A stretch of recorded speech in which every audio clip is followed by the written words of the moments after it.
میں ہوں آغا ساجد اور آپ دیکھ رہے ہیں میرا فیس بک پیج اور یوٹیوب چینل۔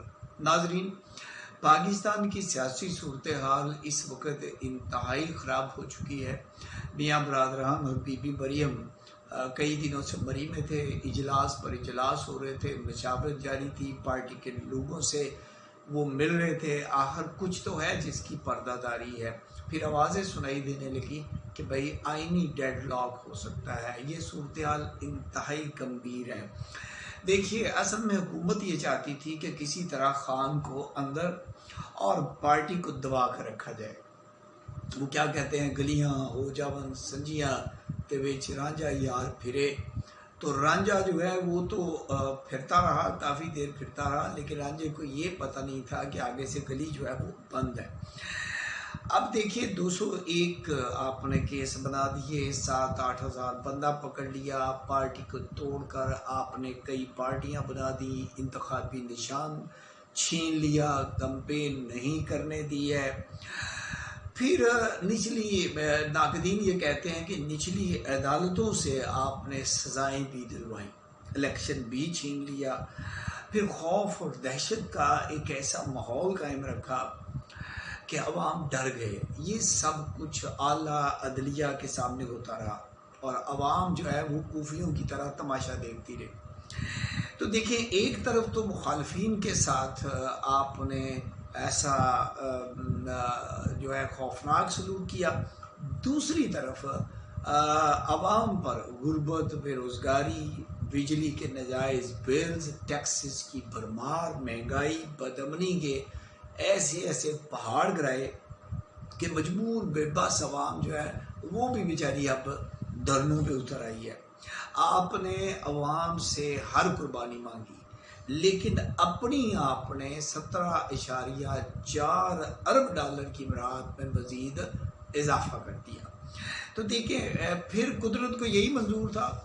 پھر کہنے والے تو یہ کہتے ہیں کہ بھائی غیبی مدد آ پہنچی ہے، اور پھر ہوا یوں کہ سپریم کورٹ نے انصاف کے دروازے کھول دیے، ایک ایک کر کے کیس اڑنے لگے، سزائیں معطل ہونے لگی، حکومت اور کیس بنا کر پکڑ لیتی۔ اب بلی چوہے کی اس دوڑ نے حکومت کی جو مقبولیت کا گراف ہے اسے ختم کر کے رکھ دیا۔ دیکھیے، دنیا کا اصول ہے کہ غیر مقبول حکومت جو ہے وہ فارغ کر دی جاتی ہے، اور پھر نون لیگ کے ساتھ کچھ ایسا ہی ہونے جا رہا ہے۔ میاں برادران کے ارد گرد ناقدین یہ کہتے ہیں کہ زیادہ تر وہ لوگ جمع ہیں جو فارم 45 والے ہیں، اور یہ نااہلوں اور نکموں کا ایک ایسا خوش آمدیوں کا منشی نما، نکموں نااہلوں کا ایک ایسا لالچیوں کا ٹولہ ہے جن کو میاں صاحب اور ان کی پارٹی سے کوئی غرض نہیں ہے۔ ان کا مقصد صرف دیہڑیاں لگانا ہے۔ وہ اسی سوچ کو آگے بڑھاتے رہے، اور پھر ہم نے دیکھا کہ رہی صحیح کسر جو ہے وہ امریکی قرارداد نے پوری کر کے رکھ دیا۔ وہ پریشر بھی ہے، امریکہ کا پریشر ہے، بہت زیادہ پریشر ہے، جس کا اظہار خواجہ صاحب نے بھی کیا ہے۔ اب ہونا تو یہ چاہیے تھا کہ جب خان نے مذاکرات پر آمادگی ظاہر کر دی تھی تو آپ اس کے ساتھ بیٹھ کر کچھ لو اور کچھ دو کی بنیاد پر معاملات حل کر لیتے، لیکن ان نااہل چرب زبان سازشی لالچی ٹولے نے صرف اپنی سیٹوں کے جانے کے خوف سے میاں صاحب کو جائے رکھا ہے۔ بھئی ظاہر ہے کہ کچھ متنازع سیٹیں تو آپ کو پھر ڈائلاگ کی صورت میں دینی ہی تھی۔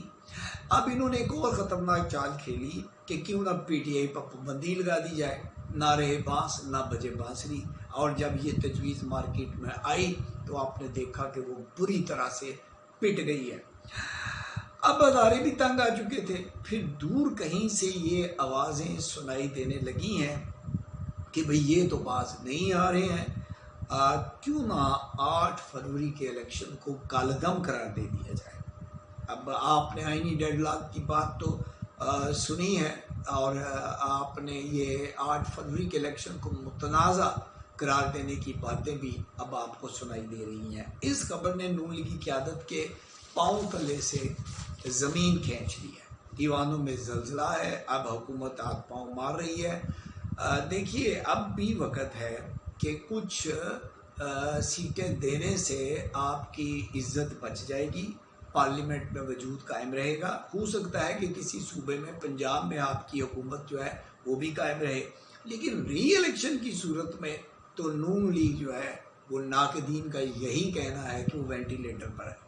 وزیروں مشیروں کی عوام میں مقبولیت ختم ہو چکی ہے، رہی صحیح کسر پارٹی میں اقربا پروری، ٹکٹوں کے غلط فیصلے، کمیشن مافیا اور اس لالچی ٹولے نے پارٹی کو تباہ کر کے رکھ دیا ہے۔ اختلاف رائے رکھنے والوں کو تو لیڈرشپ جو ہے وہ ان کی بات سننے کو تیار ہی نہیں ہے، ہر علاقے میں پارٹی تقسیم ہے۔